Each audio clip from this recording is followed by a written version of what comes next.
Giza pyramids की construction से लेकर हजारों साल पहले लिखी जाने वाली हायरोग्लिफिक्स में मॉडर्न हेलीकॉप्टर्स और यॉट्स के पाए जाने तक इजिप्ट की जमीन ऐसी ऐसी मिस्ट्रीज से भरी हुई है जिसको देखकर इंसानी अकल दंग रह जाती है। कायरो से 550 किलोमीटर दूर एंशियंट इजिप्ट के कदीम शहरों में से एक शहर को अबाइडोस के नाम से पहचाना जाता है। इसके एक तरफ 11 किलोमीटर दूर नाइल रिवर गुजरती है तो दूसरी तरफ दूर दूर तक सिर्फ ऐसी रेत ही रेत है। 1988 की बात है जब तूफानी आंधी की वजह से रेत के अंदर से एक अजीबो गरीब चीज उभर कर बाहर आई। ये इंतहाई खस्ता हाल की लकड़ी से बना कोई स्ट्रक्चर था जिसको बुरी तरह से दीमक खाकर खोखला कर चुकी थी। इसकी हकीकत जानने के लिए यहाँ आर्कियोलॉजिकल टीम ने ईयर 2000 में खुदाई का काम शुरू किया। ये खुदाई बहुत ही देखभाल कर की जानी थी क्योंकि एक छोटी सी भी गलती इस स्ट्रक्चर को नुकसान पहुँचा सकती थी। जो चीज रेत के अंदर से निकल कर आई वो कोई मामूली स्ट्रक्चर नहीं बल्कि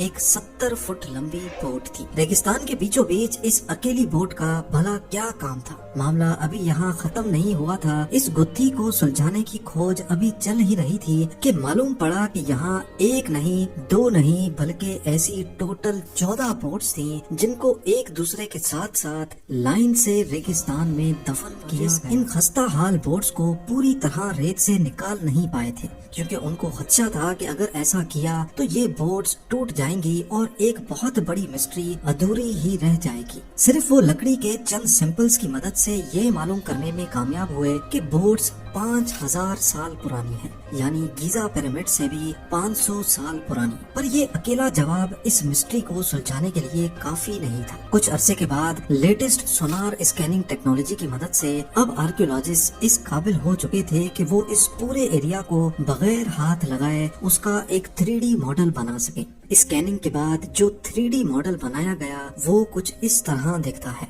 ये इंसानी इतिहास में अब तक का सबसे पुराना बेड़ा माना जाता है। 60 से 70 फुट लंबी बोट्स जिनको देखकर ऐसा लगता है कि इनको बड़ी एहतियात से एक दूसरे के पैरेलल खड़ा किया गया है। जिस जगह ये बोट्स खड़ी हैं, इसको देखकर सबसे पहला ख्याल ये आता है कि क्या कहीं ये उस दौर में नाइल रिवर का किनारा तो नहीं था। एक्सपर्ट्स ने देखते साथ ही इस बात से इनकार कर दिया क्योंकि अगर ये बोट्स रिवर के किनारे बहकर आती तो वो अधूरी पोजीशन में खड़ी रहती।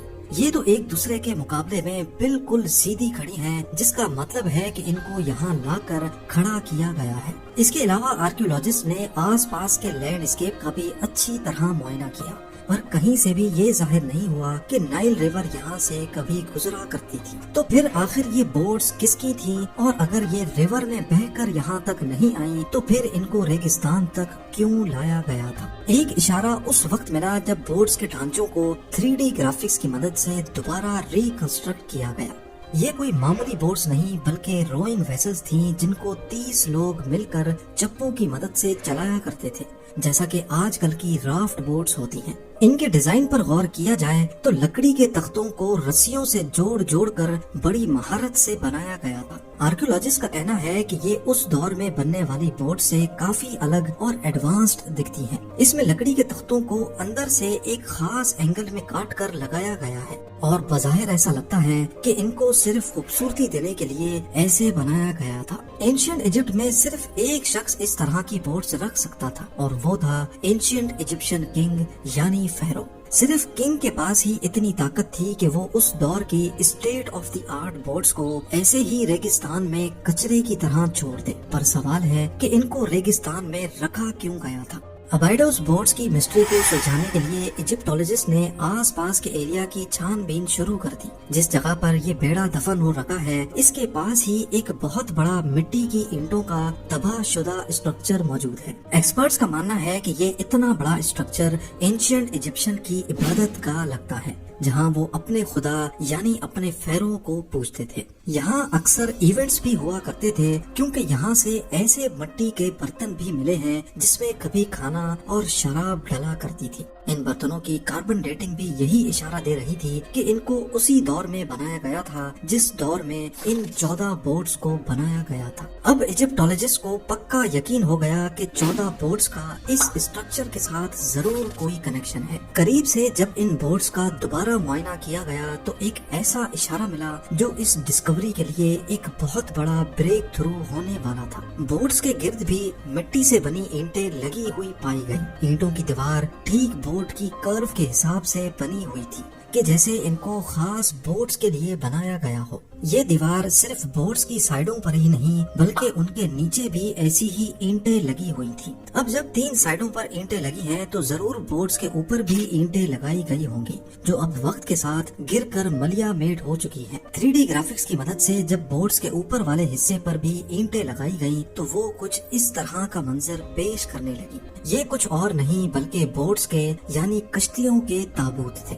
جی ہاں، ممیز کی طرح ان بورڈز کو بھی 5000 سال پہلے بڑی شان و شوکت کے ساتھ ان تابوتوں میں ڈالا گیا تھا۔ ان کے اوپر خوبصورتی کے لیے وائٹ لائم سٹون کا پلاسٹر کیا گیا تھا۔ جب سورج کی روشنی ان پر پڑتی تھی تو یہ ریگستان میں دور سے ہی چمکتی دکھائی دیتی تھی۔ آپ کو یہاں بتاتے چلیں کہ پیرامڈز بھی جب نئے نئے بنے تھے تب ان کی ٹاپ لیئر پر بھی اسی قسم کا وائٹ پلاسٹر لگایا گیا تھا۔ آرکیولوجسٹ کو کئی ایویڈنس ملے ہیں جس سے ظاہر ہوتا ہے کہ اینشینٹ ایجپشنز وائٹ لائم سٹون کے پلاسٹر کو خوبصورتی کے لیے استعمال کیا کرتے تھے۔ لائم سٹون پلاسٹر کے بعد پیرامڈز بھی ریگستان میں موتی کی طرح چمکتے تھے۔ آرکیولوجسٹ کئی سالوں کے بعد ابائیڈوس بورڈز کی مسٹری کو کافی حد تک سلجھا چکے تھے۔ ایک بات تو کنفرم ہو چکی تھی کہ یہ بورڈز نائل ریور میں بہہ کر یہاں تک نہیں آئی تھی۔ ان کا ایڈوانسڈ ڈیزائن اس بات کی گواہی دے رہا ہے کہ یہ کسی اینشینٹ ایجپشن کنگ کی ملکیت تھی اور ان کو اینٹوں کے تابوت میں ڈال کر رکھا گیا تھا۔ اب صرف آخری سوال کے جواب کی تلاش تھی کہ بورڈز کو تابوت میں ڈالا ہی کیوں گیا تھا۔ یہاں سے صرف 1.5 کلومیٹر دور ریگستان میں ایک ایجپشن کنگ کی ٹومب موجود ہے،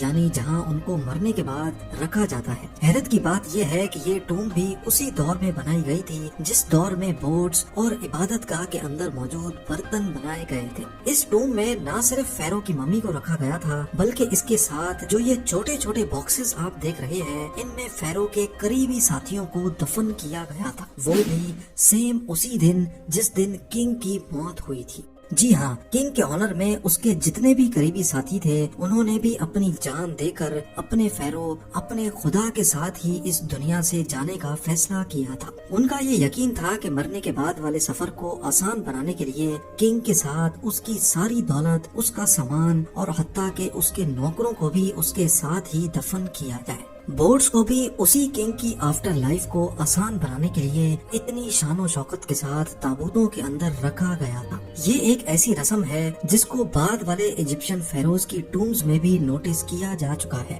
زیادہ تر ایجپشن فیروز کی ٹومز کو لٹیرے لوٹ چکے ہیں اور کئی شاید اب تک کہیں ریت کے اندر چھپی ہوئی ہیں۔ 1922 میں ویلی آف دا کنگز میں زمین سے کئی فٹ نیچے کنگ ٹوٹن خامون کی ٹومب ملی تھی جو کسی طرح لٹیروں سے بچ نکلی۔ اس میں کنگ کا سارا خزانہ اور سارا سامان بالکل صحیح سلامت ان ٹچڈ حالت میں موجود تھا۔ اس خزانے میں بھی 35 بورڈز کے ماڈلز پائے گئے تھے جن کو شاید ابائیڈوس بورڈز کی طرح ہی کنگ کی آفٹر لائف کے سفر کو آسان بنانے کے لیے اس کے ساتھ ہی دفن کیا۔ پیار بھرے کامنٹس کا بے حد شکریہ۔ ملتے ہیں اگلی شاندار ویڈیو میں۔